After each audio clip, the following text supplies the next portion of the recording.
शिव महापुराण की कथा यहाँ तक कहती है, बच्चा दानी में यदि गांठ पड़ गई हो, गठान आ गई हो, डॉक्टर ऑपरेशन का बोल रहे हो, या डॉक्टर कह रहे हैं इसकी जांच होगी, कैंसर का रोग हो सकता है, तो भी आंकड़े का फूल भगवान शिव को समर्पित करना चालू कर दीजिए और उस आंकड़े के फूल को उठाकर किसी भी जलाशय में 5 या 7 बार फेंकना प्रारंभ कर दीजिए।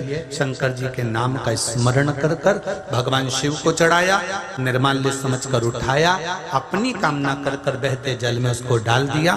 गांठ उस बच्चादानी के अंतर से गलना प्रारंभ हो जाएगी और ऑपरेशन की जरूरत नहीं पड़ेगी। पर इसमें तुमरुका जी के नाम का स्मरण होना जरूरी है। कौन सा नाम? जम के बोलो जरा। तुमरुका।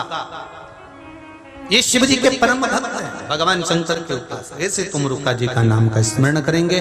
तुमरुका ये कोई साधारण नहीं। जिस नारी का गर्भ नहीं ठहरता, 20 साल 15 साल 22 साल 25 साल भी संतान को हो गए कि संतान नहीं हो रही, उन नारियों को स्मरण करना चाहिए। रजस्वला धर्म के 7वें दिन सफेद आंकड़े की जड़, आकौआ की जड़, आंख की जड़ लेकर उस जड़ को शिव जी के मंदिर में जाकर शंकर भगवान पर से पति पत्नी दोनों स्पर्श कर 21 बार तुमरुका जी का नाम लेकर लाल धागे में कमर में बांध लेना चाहिए। भगवान शंकर से प्रार्थना करना चाहिए, बाबा मेरा गर्भ नहीं ठहर रहा, आप कृपा करिए और मेरे गर्भ में आपके द्वारा संतान हो, ऐसी कृपा कर दीजिए बाबा। बाबा को निवेदन कर कर आइए, बाबा तुमरुका जी के नाम के स्मरण के कारण संतान अवश्य देते हैं। बहुत ध्यान देना, साल में वर्ष में 2 बार या 3 बार गौ माता के दूध से निर्मित, वो भी देसी गाय हो। आज के जमाने में देसी गाय भी मिलना मुश्किल है। देसी गाय के द्वारा निर्मित घी दरवाजे के बाहर, अगर तुम्हारे घर में बहुत अशांति हो रही है, क्लेश हो रहा है, घर में शांति नहीं है, तो गाय के घी की एक बिंदी भी अगर दरवाजे के बाहर मात्र अशोक सुंदरी वाली जगह पर घी को लगाकर उस हाथ की बिंदी को दरवाजे पर लगा दिया जाता है, तो घर में से क्लेश समाप्त हो जाता है। जैसे कहते हैं ना, मेरे को अच्छा नहीं लग रहा, बेचैनी हो रही है, मुझे ऐसा लग रहा है कुछ बुरा होने वाला है, घर में अशांति हो रही है, मन अच्छा नहीं लग रहा, मेरा रहने का मन नहीं कर रहा, बाहर निकलो तो अच्छा लगता है, घर में जाओ तो अच्छा नहीं लगता, व्यापार में काम अच्छा नहीं लग रहा, व्यापार अच्छा नहीं चल रहा। जिसके मन में लगता है कि मेरे मन से मुझे अच्छा नहीं लग रहा, मन में अशांति लग रही है, मन में अच्छा नहीं लग रहा, उसको देसी गाय का घी अशोक सुंदरी वाली जगह, अशोक सुंदरी वाली जगह जानते हो ना सब लोग को मालूम है अशोक सुंदरी वाली जगह। तो अशोक सुंदरी वाली जगह पर गौ माता के घी का लेपन करने के बाद उस बिंदी को अगर वर्ष में 2 या 3 बार लिया, अपने दरवाजे के बाहर मात्र बिंदी स्वरूप लगाएंगे, तुम्हारे पेंटिंग खराब नहीं होगी। जरा सी बिंदी लगाने से घर की डिजाइन भी खराब नहीं होगी। मात्र एक उंगली लगाती, टच करती, उतने से मन को आनंद की अनुभूति होगी।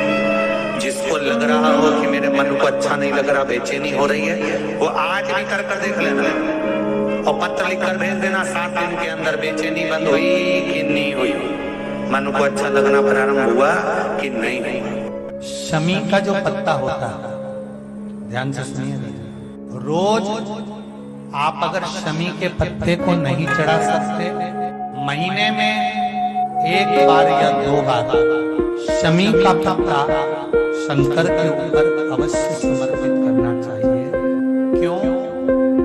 शरीर में अगर कोई बड़ी बीमारी आने वाली होती है तो बाबा उस विष को समाप्त कर देते हैं, मात्र शमी का पत्ता समर्पित करते हैं। भले महीने में 2 बार चढ़ाओ, हफ्ते में 1 बार चढ़ाओ, हमारा मन पड़े तो हफ्ते में 2 बार चढ़ाओ। ज्यादा बीमारी है, शमी का पत्ता एक शिवजी के शिवलिंग पर और एक पत्ता जहां से पानी बहकर नीचे गिरता है ना, जलाधारी में से शिवजी पर जल चढ़ाया, जैसे ये शिवलिंग इस पर जल चढ़ाया तो ये पानी बहकर नीचे आता है, तो जहां गिरता है एक पत्ता शिवलिंग के ऊपर और एक पत्ता जहां से जल नीचे गिरता है वहां।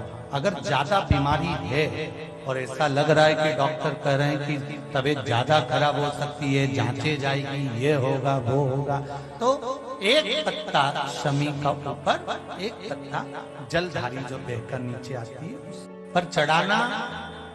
शमी का पत्र रोग मुक्ति के लिए जब चढ़ाया जाता है तो भगवान शंकर का अवधूतेश्वर महादेव का नाम लेकर चढ़ाया जाता है। कौन सा महादेव? जम के बोलो जरा, अवधूतेश्वर महादेव। शिव को, शिवलिंग को 3 उंगली का स्पर्श, नख का नहीं, ये 3 जो हमारे पोर दिखते हैं, हैं आपकी उंगली में 3 पोर, ये 3 खन 3 पोर जो नजर आ रहे हैं, किसी भी शिव मंदिर में जाओ, आराधना करो, शिवलिंग को इन 3 पोर का स्पर्श कराकर अपने हृदय की बात शंकर से कहकर, कंठ से उस पोर को लगाकर, नैनों से छुआकर, झोली शिव के सामने फैलाकर विनय कर आओ, बाबा तेरा दिया हुआ खा रहे हैं, तू संभाल लेना, जो दुख, जो तकलीफ, जो कष्ट, जो बीमारी आए तू झेल लेना बाबा, और अपनी शरण में रखना। दुनिया के लिए बहुत कुछ करा, परिवार के लिए, कुटुंब के लिए, सबके लिए बहुत कुछ करा, पर आपको यश नहीं मिल रहा, तो बेलपत्री के पेड़ के नीचे हल्दी का शिवलिंग का निर्माण करो। हल्दी पिसी हुई हल्दी का शिवलिंग का निर्माण करो, उसका पूजन कर कर, घी का दिया लगाकर भगवान शंकर की वही हल्दी का शिवलिंग का तिलक अपने हृदय पर, चाहे पुरुष हो चाहे स्त्री हो, अपने हृदय पर कंठ के पास उस तिलक को लगाएं और बाबा का विसर्जन उसी बेलपत्री के पेड़ के नीचे जल डालकर कर मारा जाए, यश मिलना प्रारंभ हो जाए। केवल ये यश के लिए ही नहीं होता, इसका एक क्रम और है। मान लो आप किसी मीटिंग में बैठे हो, किसी अच्छी जगह पर बैठे हो, किसी कंपनी के इंटरव्यू में बैठे हुए हो, कोई कंपनी आपके कॉलेज में आई है और आप उसमें सिलेक्ट नहीं हो रहे, तो उसके लिए भी ये कार्य पूर्ण है, उसके लिए। और ये कहां पर भी काम आता है महाराज, मान लो आप किसी कार्य के लिए जा रहे हो और वो कार्य बहुत जरूरी है कि इस व्यक्ति से मुझे ये पैसे निकलवाना है, इस व्यक्ति से मुझे ये काम निकलवाना है, और वो व्यक्ति बहुत दिन से हाथ में आ ही नहीं रहा, तो उसके लिए ये कार्य किया, अर्थात कीर्ति शुद्ध हो, पवित्र हो और यश की प्राप्ति। हल्दी का